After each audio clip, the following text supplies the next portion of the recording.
এমন ভ্যাকসিন দিয়েছে, চালের মতো ছোট্ট একটা মাইক্রোচিপ দিলে আপনার জীবনের প্রাইভেসি বলতে আর কিছুই থাকবে না। ব্রাজিলের প্রেসিডেন্ট সাহেব বললেন এই ভ্যাকসিন দেওয়ার পরে নারীরা পুরুষের মতো দাড়ি গোঁফওয়ালা হয়ে যাচ্ছে। লোকের ইমান চুরি করে তাই হুঁশিয়ারে মানুষ, তাই হুঁশিয়ারে চলছে ধর্ম নিয়া বাড়াবাড়ি গো, ধর্ম নিয়া বাড়াবাড়ি আগুন ইমানের বাজারে, তাই হুঁশিয়ারে মানুষ, তাই হুঁশিয়ারে। এই শরীয়তের মৌলবীগুলো সবচেয়ে ভয়ঙ্কর।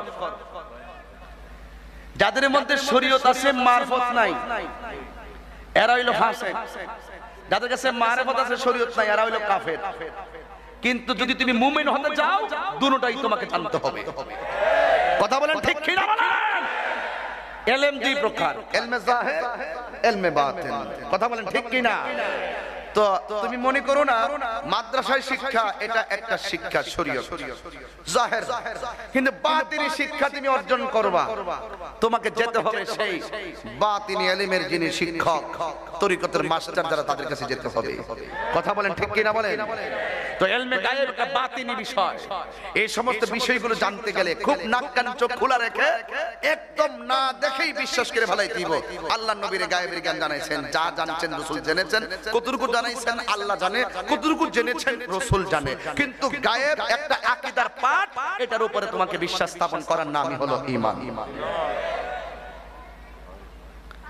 তাহলে আমি কিন্তু ক্লিয়ার করে দিচ্ছি, সারা জীবন কিন্তু এগুলো আমরা সময় পাই না বলার, বোঝাইতেও পারি না। ঠিক এমন ভাবে একটা সমস্যা এই বাংলাদেশে চলতেছে। এই বাংলাদেশে একটা সমস্যা চলতেছে, সেই সমস্যাটা হলো ঠিক ঠিক গায়েবের ব্যাপারটা যেমন অনেকের কাছে অস্পষ্ট ছিল, আমরা দলিল দিতে সাড়ে 1400 বছর পরেও এখন আইসা কিছু লোকে মানে না, কিন্তু আমাদের সাথে বসতেও সাহস করে না। কিন্তু মোটামুটি অসংখ্য মানুষকে ইলমে গায়েবটা আমরা বুঝাইতে সক্ষম হয়েছি। ঠিক আরেকটা প্রবলেম ইদানিং আমি লাগাইছি, আরেকটা সমস্যা, সেটা হলো আল্লাহর দন রাসূলকে দিয়া আল্লাহ গেলেন গায়েব হয়ে। এই কথাটা যে বললাম, এটা বলার কারণে অসংখ্য মানুষ আমার বিরুদ্ধে কাফের ফতোয়া দিছে এবং আমাকে মুশরিক ফতোয়া দিছে। দলিল দিতে যায় তারা এই দলিলটা দেয়, সূরা আনআমের আয়াত নাম্বার 50, কুল্লা আকুলু লাকুম ইনদি খাজাইনুল্লাহি ওয়ালা আ'লামু গায়বা ওয়ালা আকুলু লাকুম ইন্নী মালাকুন ইত্তাবিউ ইল্লা মা ইউহা ইলাইয়া। হে রাসূল, আপনি বলুন, আমি তোমাদেরকে বলি না যে আমার নিকট আল্লাহর ধনভাণ্ডার রয়েছে এবং আমি গায়েব জানি না। নবীর এই কথার সাথে ওই যে গায়েব জানে না, আল্লাহ ছাড়া গায়েব জানে না, এটা মিল আছে।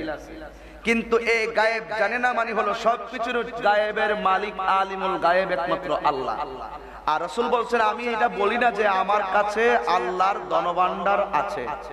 এটা কোরআনের আয়াত। রাসূল বলে দিলেন যে সমস্ত ধনভাণ্ডারের মালিক হলো আল্লাহ, সমস্ত ধনভাণ্ডারের মালিক আল্লাহ।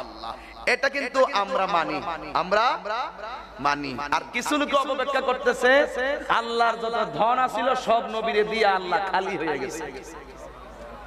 দেখছেন কত বড় অপব্যাখ্যা করে তারা, কত বড় অপব্যাখ্যা।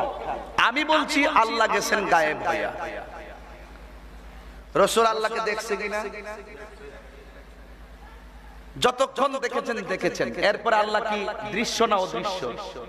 এটাই তো গায়েব। এটা কি? এটা গায়েব। তো আমরাও বলি সমস্ত ধনভাণ্ডারের মালিককে, কোরআনের আয়াত ঠিক আছে। এখন আমরা এটাও বলি সমস্ত গায়েবের খবর জানে কে? সমস্ত আলিমুল গায়েব কে? আল্লাহ। আমরা এটাও বলি আল্লাহ যাকে পছন্দ করে তার গায়েবের জ্ঞান দান। তো আমরা এটাও বলি সমস্ত ধনভাণ্ডারের মালিক কে? কিন্তু বুখারী শরীফের হাদিস দ্বারা আমরা আবার পেয়েছি, রাসূল বলেন, উতিতু বিমাফাতিহি খাজাইনিল আরদে, আল্লাহ রাব্বুল আলামিন আমি নবীর হাতে ধনভাণ্ডারের চাবি দিয়েছেন। এটার সংগ্রাম কেবল শুরু হইছে। এটা তো আমরা উইনার হব টুডে টুমরো, আজ হোক কাল হোক, এটা তো আমরা উইনার হব। সমস্ত ধনভাণ্ডারের মালিক আল্লাহ, কিন্তু রাসূলকে ধনভাণ্ডারের চাবি দিয়েছেন। আবার রাসূল আরেক জায়গায় বলেছেন ইন্নামা আনা কাসিম ওয়াল্লাহু ইউতি, আল্লাহ আমাকে দেয়, আমি রাসূল বন্টন করি। কথা বলেন ঠিক কি না বলেন? তো যদি রাসূল, আল্লাহ যদি রাসূলকে দেয়, রাসূল যদি বন্টন করে, রাসূল কি গাঞ্জিটার মধ্যে বন্টন করব? রাসূল বন্টন করবে তার প্রিয় মাহবুব বান্দাদের প্রতি। তাদের মধ্যে হযরতে খাজা গরিবে নওয়াজ আছে না নাই? খাজা গরিবে নওয়াজের একটা মশহুর প্রসিদ্ধ একটা উপাধি হলো আতায়ে রাসূল, ঠিক কি না বলুন? তো এই জন্য খাজা বাবার মাহফিলে আমি খাজার নাম বলে শান গেয়েছি। এই সূক্ষ্ম একটা জিনিস, সহজ একটা জিনিস আমার কাছে পরামর্শ বা আমার কাছে কিছু না বলে হুট করে আমাকে কাফের ফতোয়া দিয়া দেশের মধ্যে একটা আওলা জলা লাগাইছে। এটা শুধুমাত্র দলিলের বিষয় না, এটা হলো তাহিরির প্রতি প্রতিহিংসা, এটা সুন্নিদের প্রতি প্রতিহিংসা। সুন্নিদের এই আকীদাটা আল্লাহ ধনভাণ্ডারের মালিক, রাসূলকে ধনভাণ্ডারের চাবি দিবেন, এই কথাটা তারা মানতে চায় না। যারা বুখারী শরীফের হাদিসকে অমান্য করে এবং আমার এই সঙ্গীতকে অপব্যাখ্যা করে, যারা পাবলিকের মেন্টালিটিকে নষ্ট করতে চায়, আমি বলবো তোমরা যারা আকীদা পোষণ করো আল্লাহর ধন রাসূলকে দিলে আল্লাহ খালি হয়ে যায়, এই রকম ধারণা যারা করো তোমাদের ঈমান নাই, তোমাদেরকে তওবা করতে হবে।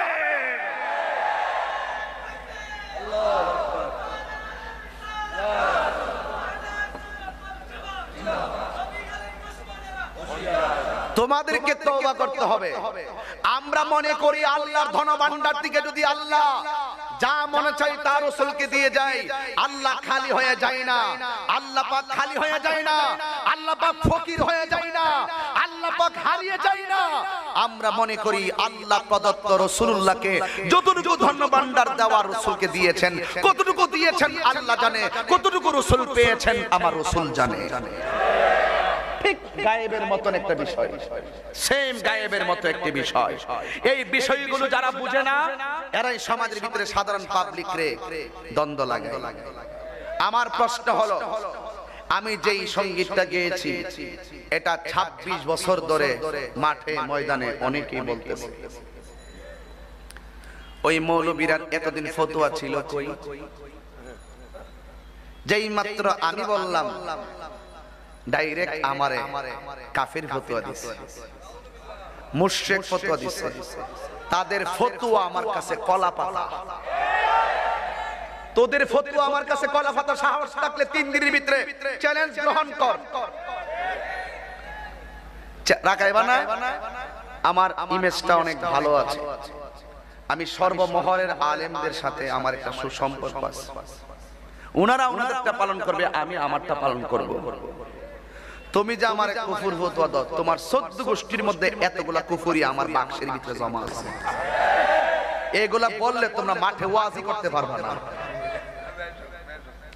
এতগুলো গাট্টি পরিমাণ আছে যাদেরকে তোমরা মুজাদ্দেদ বলো, ওই মুজাদ্দেদদের বহুত কুফরি আর মুশরিক আকীদার কথাগুলো আমাদের বাম পকেটের ভিতরে জমা থাকে। এজন্য যদি রাগ তুলো, পানক সাপের লেজ দিয়ে কান চুলকাইবা, তাইলে কিন্তু আমরা তোমাদেরকে ছাড় দিব না। কথা মনে রাখো, শান্ত আছি, শান্ত রাখো। আমি চট্টগ্রাম কিন্তু এই ভাষায় ওয়াজ করি না।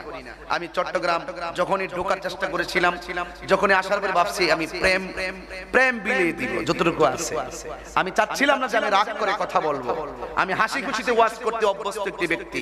যেই মাত্র আমার এই সঙ্গীতটা, মেয়র সাহেব আপনি আছেন, আমি স্পষ্ট বলি আপনাকে, আপনি এলাকার প্রতিনিধি, কবিতার কোন চিন্তা নিয়া আহমদ রাজা কবিতার কোন চিন্তা ধ্যান নিয়া কবিতা লেখছে, এটা কবির ব্যাপার, ঠিক কিনা? 26 বছর আগে যিনি লেখছে তারে যে জিজ্ঞাসা করো তুমি গায়েব দিয়া কি বুঝাইছো, আল্লাহর ধন দিয়া কি বুঝাইছো, তারে গিয়া ধরেন সে যদি তার কথায় আর ব্যাখ্যায় যদি কুফরি পান, কুফরি ফতোয়া দেন। আমি ওই কবিতাটা গাইছি, আমাকে জিজ্ঞাসা করেন তুমি এটা গায়া কি বুঝাইছো বলো। আমার কাছে ব্যাখ্যা থাকলে আমি ব্যাখ্যা দিব, ব্যাখ্যা যদি কোরআন সুন্নাহর বাইরে হয় তখন আপনারা আমাকে কুফরি ফতোয়া দেন। কিন্তু আমার কাছে ব্যাখ্যা তালাশ না কইরা হুট করে একই যুগে সর্বমহলের মৌলবীরা যে আমার পিছনে লেগে গেছে, হুট করে ফতোয়া দেওয়া শুরু করছে। তোমরার ফতোয়া আমরা আগেও দেখছি, যাদেরকে ফতোয়া দিছো আবার এরার লগে যাইয়া মিতালি কইরা আবার মুখটা খারাপ করলাম না। জবানটা খারাপ করলাম না, আমরা ভদ্র ফ্যামিলির সন্তান, আমার বাপ দাদার ব্যাকগ্রাউন্ড ভালো, তোমাকে সম্মান করি, বুঝো মনে করো না যে এটা আমার দুর্বলতা, এটা আমার বংশ থেকে পাওয়া। আমার বাবার বিরুদ্ধে কথা বললে আমি কিচ্ছু বলবো না, আপনারা মনে অনেকে পান নাই এগুলা, কিন্তু যারা দেখছে তারা পাইছে। কওমির যারা, ওরা যদি আমার 1 কোটি বার কাফের, আমার কোনো আপত্তি নাই। আমরা এগরে বহুত বিষয়ে কাফের কইয়া রাখছি, মুশরিক কইয়া রাখছি। তারা তাদের দলিল নিয়ে চলে, আমরা আমাদের দলিল নিয়ে চলি, এরা আমরারে কয়, আমরা এদেরকে বলি। আফসোস হলো সেখানে যারা আমাদের সাথে কন্টিনিউ প্রোগ্রাম করে, কন্টিনিউ কথা বলে, ওরা আমাদের বিরুদ্ধে হুট করে একটা ফতোয়া দিতে গিয়ে আমাদের সাথে যোগাযোগ করলো না। এখন তাদের সঙ্গে পিরিত জমাইছে। আমি কওমি ভাইদেরকে বলবো, মুনাফিক জায়গা দিয়ে না, এই দেশ মুনাফিকে বেড়ে গেছে, চলছে কবনি একটা শান গাইতাম নেই, চলছে ধর্ম নিয়া বাড়াবাড়ি গো, ধর্ম নিয়া বাড়াবাড়ি, আগুন ইমানের বাজারে থাইকো ঘোষিয়ারে মানুষ, থাইকো ঘোষিয়ারে। উম্মত হবে 73 দল, 72 দল যাইবে রে তল, বলিয়াছে নবী দনে দেখনা হাদিস কোলে। কুল্লুহুম ফিন না ইল্লা মিল্লাতে ওয়াহিদা। আর ওইটা কি আলাইকুম বিসুন্নতি ওয়া সুন্নাতাইন খুলাফায়ে রাশিদিন আল মাহদিয়িন। উম্মত হবে 73 দল, 72 দল যাইবে রে তল, বলিয়াছে নবী দনে দেখনা হাদিস কোলে। বর্তমানে তারার দল নাম কইছি, কথা নাম বলছি, কারার দল নাম কইছি, বর্তমানে তারার দল, দেশটা গেছে ভরে। আরে যুক্তি তর্কে সরল মনা, ফরিদুল আলম রেজভী হুজুর কাছে ওরা আসবে না, কারণ উনি তো দলিল দিবে। যাইবো কার কাছে জানেন? যারা ওই যে রাস্তার যারা সাধারণ পাবলিক, এদের কাছে যাইয়া যুক্তি দিব। যুক্তি তর্কে সরল মনা, লোকের ইমান চুরি করে থাইকো ঘোষিয়ারে মানুষ, থাইকো ঘোষিয়ারে। চলছে ধর্ম নিয়া বাড়াবাড়ি গো, ধর্ম নিয়া বাড়াবাড়ি, আগুন ইমানের বাজারে থাইকো ঘোষিয়ারে মানুষ, থাইকো ঘোষিয়ারে। হেই নবীর তাজিম মিলাদ কিয়াম, আহলে বয়াতের সম্মান করিতে আউলিয়ার সন্ধান বংশে পরোয়ারে। ঠিক কি না বলো? এসব কথা শুনলে তাদের বুকে আগুন ধরে। ওরে শয়তান যেমন বেজার ছিল, শয়তান যেমন বেজার ছিল, আদম সেজদা করিবারে থাইকো ঘোষিয়ারে মানুষ, থাইকো ঘোষিয়ারে। এই শানটা দিয়ে আমি 3 ঘন্টা ওয়াজ করতে পারি, শুধু এই শানটা দিয়ে 3 ঘন্টা ওয়াজ করতে 3 ঘন্টা। নবীর তাজিম মিলাদ কিয়াম, ইউসাল্লিমু তাসলিমা আছে না নাই? আহলে বয়াত আমার দিছে না? মাশাআল্লাহ। আজকের সভাপতি মহোদয় আমাকে 500 টাকা দোয়া দিয়েছেন, মারহাবা। আল্লাহ পাক হুজুর হায়াতের মধ্যে বরকত দান করুক, আমিন করুক। এই যে আরো জোরে করে আমিন।